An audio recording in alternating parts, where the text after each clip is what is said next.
6 part 7 में हम अब मजीद एमसीक्यूज डिस्कस करेंगे। 157 the formula phi is equal to b dot a represent what? Basically ये मैग्नेटिक फ्लक्स का फार्मूला है। हमें पता है कि the number of magnetic lines of force passing through certain area is known as magnetic flux. So option B is correct. Electric flux density, gravitational flux, ये दूसरे सारे ऑप्शन गलत। 158 which one statement is incorrect for magnetic field lines? मंदरजेल में से कौन सा option गलत है मैग्नेटिक फील्ड लाइंस के हवाले से?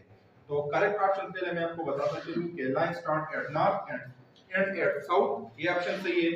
Lines never cross each other, ये ऑप्शन सही है। द लाइंस आर कर्व्ड, ये ऑप्शन सही है।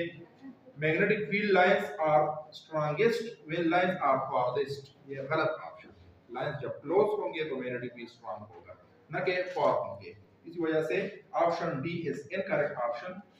अच्छा 159 the unit of magnetic flux density is what? हमें पता है कि मैग्नेटिक फ्लक्स डेंसिटी बराबर होती है फ्लक्स पर यूनिट एरिया। तो फ्लक्स का यूनिट है वेबर और एरिया का है मीटर स्क्वायर। वेबर पर metre square is the unit of magnetic flux density. इसी वजह से option C is correct. Next MCQs की तरफ बढ़ते हैं।